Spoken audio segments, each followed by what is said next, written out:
10 గంటల వరకు వచ్చే ప్రయత్నం చేయండి. 5 ఉన్న 10 మంది ఉన్న 10 గంటల 15 నిమిషాలకే మనం మొదలు పెడుతున్నాం. అదేంటండి మీరు పండరాయ కఠినంగా ఉంటారా అంటే, ఎప్పుడైనా మీరు 2 రైల్వే స్టేషన్లో వాళ్ళకి ఏదైనా పని ఉంటే తప్ప మన కొరకు ఎవరికైనా 2 నిమిషాలు 3 నిమిషాలు ఏదైనా రైలు ఆపినట్టు పలానా వాళ్ళు చౌరస్తాలో ఉన్నారు, 1/4 గంటలు వస్తారంటే ఒకటి గురించి రైలు ఆపినట్టు ఎక్కడైనా సందర్భాలు ఉంటే మన సభ కూడా వచ్చేవాళ్ళ వరకు సాయంత్రం తెలుస్తుంటాం. అంటే స్వీయ నియంత్రణ మనకు అవసరం. స్వీయ నియంత్రణ లేకనే, క్రమశిక్షణ లేకనే ఇవాళ ఎల్లయ్యలు పుల్లయ్యలు దానయ్యను దేశంలోకి రప్పిస్తే వాళ్ళు ఏకైకై ఈ దేశం భారతమాత తల్లి అయితే సంజీవుడు అని ప్రశ్నించిన వాడు ఇంకా వాడు బతికుంటే మనమంతా మౌనంగా ఉంటున్నామంటే మన కర్తవ్యాలు ఎన్ని కర్తవ్యాలను మనం గ్రహించకుండా ఉంటున్నాం మన భారతీయులు అనే పరిస్థితి మనం గమనించాం.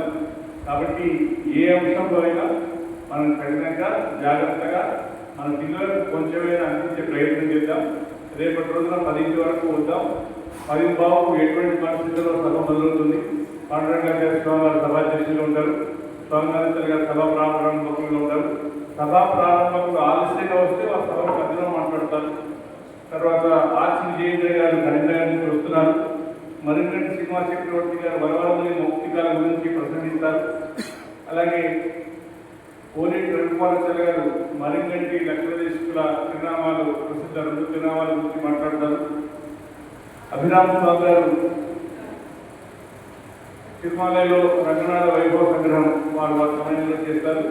విజయేంద్ర గారు వైద్యుల కాలంలో పట్టణాన్ని గురించి తెలుస్తారు. ఆచార్య పణేంద్ర గారు ప్రత్యేకంగా ఆచి నరసింహాచార్య స్వామి గారు అష్టావధానం కాబట్టి వారి నుండి అవధాన కళా ప్రావీణ్యం గురించి ఒక 5 నిమిషాల వారు ప్రసంగం చేస్తారు. ఇది ఉదయం కూడా కార్యక్రమం. ఇటువంటి పరిస్థితుల్లో 1:10 కార్యక్రమం పూర్తయితేనే మళ్ళీ 2:30 పుస్తకాలు ఇచ్చారు. కార్యక్రమం చాలా పెద్ద కార్యక్రమం. అవన్నీ పూర్తి చేసుకొని వాళ్ళ వర్షం వచ్చేసి తగ్గింది. రేపు మళ్ళీ వర్షం వచ్చే లోపలే మనం బయలుదేరేటట్టుగా ప్రయత్నం చేస్తున్నాం. కాబట్టి కార్యక్రమం అందరం కలిసి దాన్ని చేసుకుందాం. ఒక వ్యక్తి కన్నా ఎప్పుడు ఏ వ్యక్తి ఆకాశం తెలియని వ్యక్తి అయినా వ్యక్తి మళ్ళీ వచ్చిన దాన్ని వెళ్ళాల్సిందే. రామావతారం 11 సంవత్సరాల నుండి రామచంద్రస్వామి కూడా మళ్ళీ వెళ్ళిపోయినారు. వ్యవస్థ పఠనం. రాముడి కన్నా గొప్పది రామాయణం అంటారు. రాముడి కన్నా గొప్పది రామనామం. రాముడు వెళ్ళిపోయాడు కానీ రాముడు వెళ్ళిపోయినట్టు రామనామం వెళ్ళిపోతే మన బతుకు సరిగ్గా ఉండేది కాదు. రాముడు వెళ్ళినట్టు రామాయణం వెళ్ళిపోతే మనకేమీ అనేది కాదు. రాముడి కన్నా రామాయణం వ్యవస్థ, రామనామ వ్యవస్థ, రాముడి గుణాలు వ్యవస్థ. వ్యవస్థను పట్టుకున్న వ్యక్తి ఆకాశంతో ఎదుగుతాడు. వ్యవస్థతో సంబంధం లేకుండా ఉండే వ్యక్తి ఎప్పటికీ వ్యక్తిగా మిగిలిపోతాడు, ఏవైనా అయిపోతాడు. కాబట్టి మనం రేపటి కార్యక్రమాన్ని సకాలంలో ప్రారంభం చేస్తున్నాం. ఇప్పుడు ముందుగా శ్రీమాన్